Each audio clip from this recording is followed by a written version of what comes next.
All right, so let's dive into Chirp. And this is something that is actually pretty near and dear to my heart because I am a content creator and producer by trade.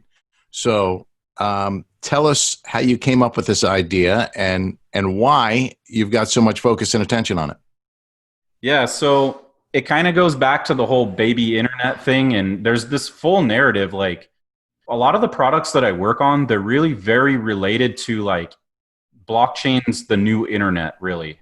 There's this kind of running theme. And so what kind of things do you build on a new internet? And you guys probably know it a lot better than I do because I wasn't an internet user in the early days, but wasn't interested. But in the early internet, you had like message boards, like people just needed simple things. Like they don't need like these complex, like I call them flux capacitors because they're like in Ethereum, they're building all these very complicated apps that do these very complicated things. And that's great. I don't want to shit talk anybody, but when you come to a new blockchain, you're an enthusiast. You love this chain. So for example, Link's chain where we built Chirp, a lot of people are going to believe in this project and they want to communicate. And so I kind of see Chirp as like a place where a new blockchain where people who are excited about it can come and share content and communicate with each other. And I think that was a big pattern in 2017 where you had these people really excited about a token. They'd join a Telegram group. I mean, it was like the biggest, that was like the main thing that people did during that period. And so just imagine you had something like Chirp where people could use those tokens to then exchange and move and share content and speak to each other. But that's an actual application. You're not just feeding into Telegram that you may or may not trust. And I knew that voice was going to come out as well. And I just kind of wanted to roll my own. I wanted to build a social app where people can simply come, post content, see other people's content, and connect with each other, sort of a water cooler for a blockchain. So it doesn't have to be on one blockchain. Like I could build this on Steem if I wanted to, because the way that you interact with Chirp is you have a token that belongs to that chain, and everything you do, you're making these microtransactions with that token. So it could be a custom token. I could build it on Bitcoin if I really wanted to. So how is it? How do you differentiate what Chirp is doing and what your vision is from, say, TRON and STEEMIT? Yeah. So the difference, I think, is that I've always found STEEMIT to be a very low quality product. Like me too. I love that it's this crypto thing, but like from a product, like when I wear my product developer hat, I just think it's trash. Like it's a lot of spam and there's just a lot of crap on there. And I think it's not a very easy user experience. And so a lot of it is like, we want to make this available to just regular people. And if you sign up for STEEMIT, I mean, it's a fucking nightmare. Like you have to go through all these keys, and with Chirp, you just sign up with a phone number and you're in. I mean, that's all you really do. And you actually get a blockchain wallet, and you do have a key, and you do sign transactions with a key. And STEEMIT is more of like long form content, like kind of like a medium on blockchain, I would say. And Chirp, I would say, is more like a Twitter for a blockchain. And I think that I believe in micro content. Like you start with, the church had their books, and then you got the printing press, and then all of a sudden normal people have their books, and then you have pamphlets, and then you have zines, and you have the internet, then you have long form content like books and audiobooks. And what I see happening is that content is just getting smaller and smaller and smaller. So now you have Twitter. And I think that consuming small pieces of content, but that's crypto incentivized, like if I'm a content creator, I should be making money when I do this, not Twitter or somebody else. And that's what it's about. It's about empowering content creators to make money with the kind of content that they're already creating. And that's Twitter. Not a lot of people want to write these long blog posts, in my opinion. So, but even the ones that do would be great if they're compensated. And, one of the questions that I guess really we have to see how this all evolves, but I imagine the first benefit just from the amount of content and the quality of content that gets distributed is if people have to pay to post or pay to share or engage, there's going to be a lot less bullshit, and people are going to, because people aren't going to be just making it rain with every piece of content that they want to engage with. And so it may mean that engagement drops, but the quality of engagement gets much better. That remains to be seen. And none of these apps have really evolved long enough or been around long enough for us to really know. Yeah, and it's a really new thing, but kind of I believe in a more like microtransaction economy where, I think that this is one of the great things about crypto is that if you really look at what is the differentiator between fiat and crypto, right?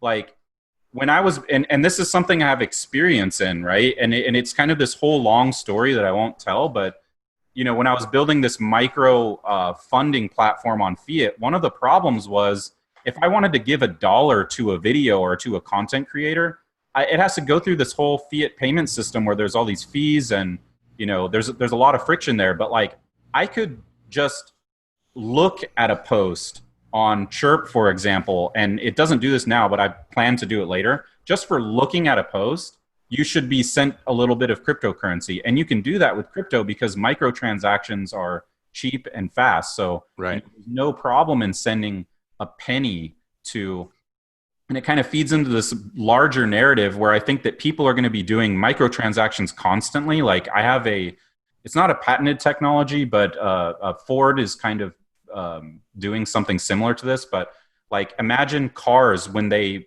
do a certain behavior that AI could microfund that behavior very easily. And the only way you could do something like that is with a cryptocurrency because you have microtransactions. And so I imagined a social network, and Chirp would be a place where you pay to follow, you pay to post, you pay to like. And it feels bad when you hear that, pay to do that, but it's because we have all this PTSD from fiat currencies where you might not even think about it as paying. You might think about it as like sharing a piece or something like that.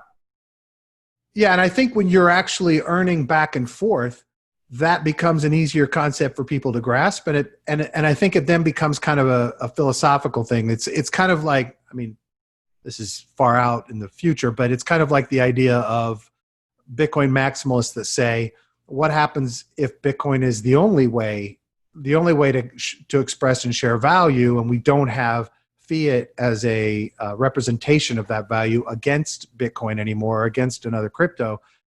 That I think that once people get used to conceptually thinking, okay, this is just going back and forth, that becomes an easier thing to do. So it sounds like that's kind of what you're going for with the platform.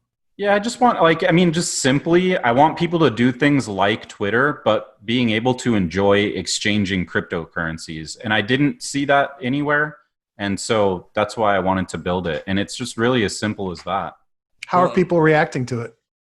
Yeah, some people get angry about it. Really? Some people I've been. Who gets angry about it? I've been called stupid more on this product than any other one. Wow. And I kind of like that because a previous product that I worked on in the past, people were saying was pretty stupid, but I'm pretty sure it's probably the most successful mobile, one of the most successful, probably top 5 most successful crypto apps like Blockfolio, which is like when we were first working on this app.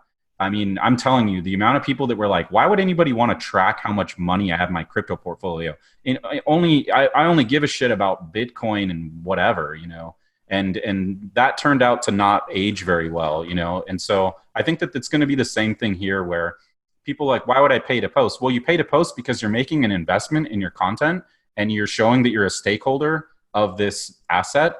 And if it has any value, you're just going to make the money back right away. So the only kind of there are some kind of complainers that come in and they're like, I don't want to spend, but it's pretty much almost guaranteed in our system right now where you just make the money back right away. If you get 3 likes, you returned your investment. I mean, how hard is it to get that? Right, well, and the beauty of it is you're ratcheting up the quality, right? I mean, It's going to make people think about the time they put into it because they want to invest enough to get it back what they're having to spend to post. And I think that's really brilliant.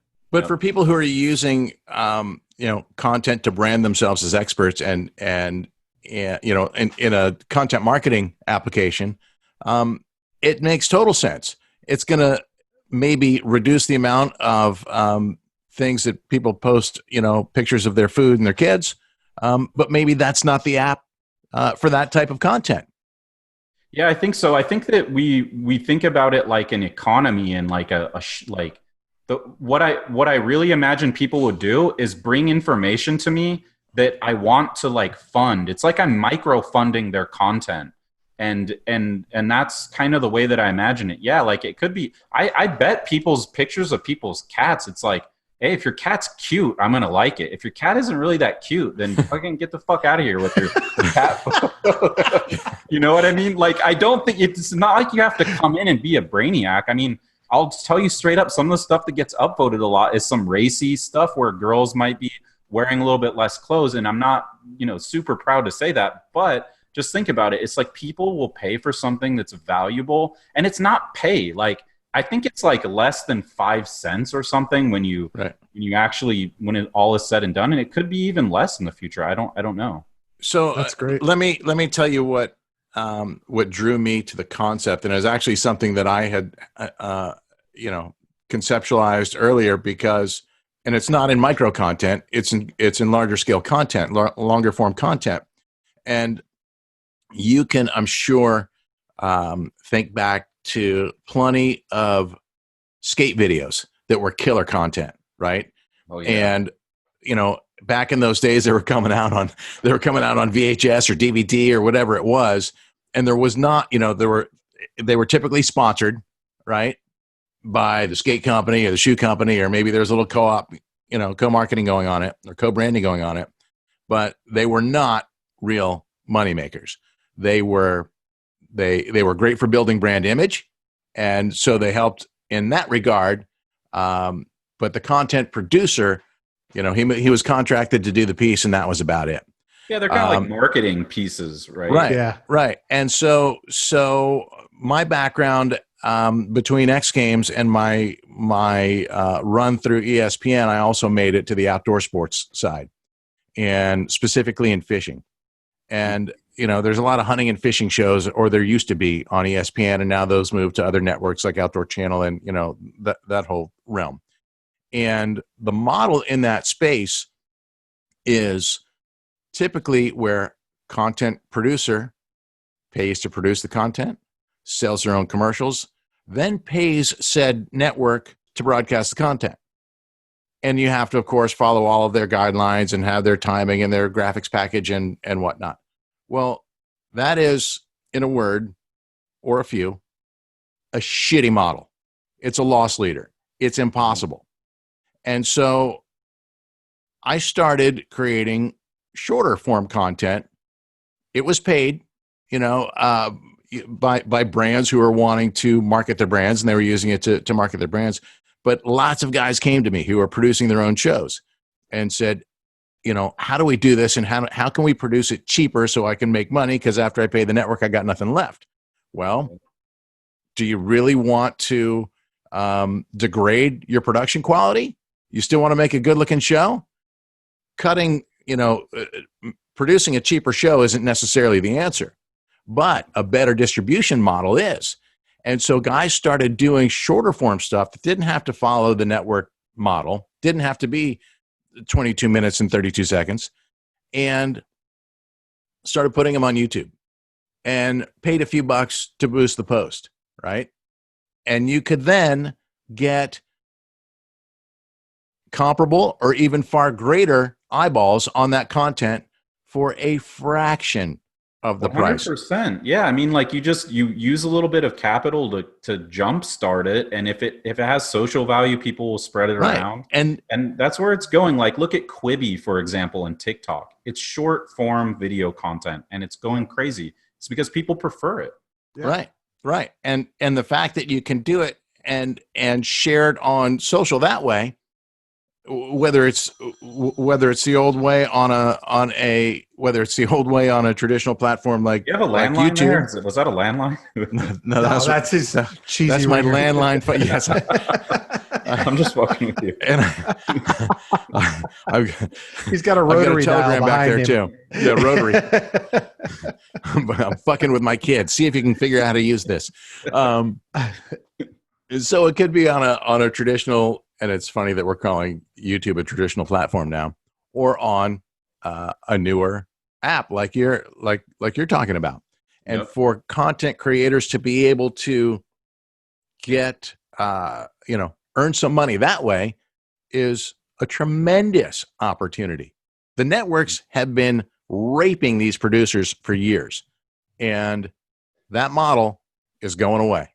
Yeah, the model, I feel like it's broken in a similar way on Twitter and YouTube. Like, let's imagine a story. Like, I'm a content creator. I got to do all this work to create the content. I might not have an expense, but it's my time. It's valuable. I create that content. Then I might need to run some ads behind it, or maybe I'm really great at what I do, but it's hard to kind of break in if you're not, and it takes time. Like, That's right. Even Gary Vaynerchuk was saying that he felt like he didn't really kind of come into his own until, like, I think it was like 500 videos that he had made or something. Wow. And he just wasn't getting any traction. And this is a pretty normal thing that I've seen.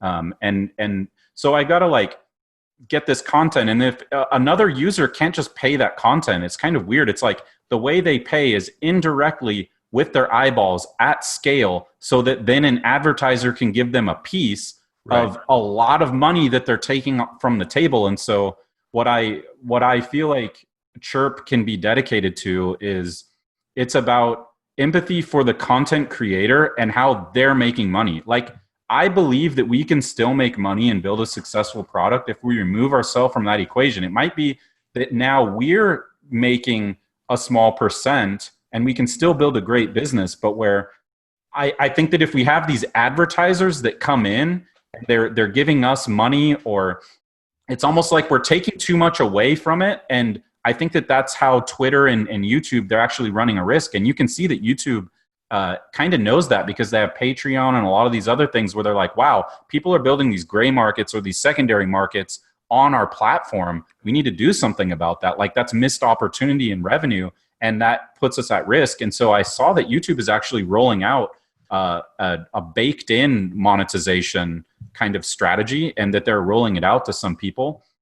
But I think that this is where just the monetization alone and people spending their labor to do it is the point of disruption for a lot of these people. It's not like MySpace was like, it just looked like crap, and then Facebook kind of undercut them to make a better app, really. You know, it was really, they disrupted them on the design. I feel like they disrupted them in design, and that's why it came. But I feel like now a lot of these networks like Facebook and fucking Twitter, YouTube, their point of disruption, I feel like, is how do I make money as a content producer? If like Library, for example, LBRY, that one has been taking off because they're not only disrupting YouTube on the way that you monetize content, but also in the censorship. So I feel like censorship and monetization, which strangely crypto has both of those things. Decentralization is more, it allows more free speech, right?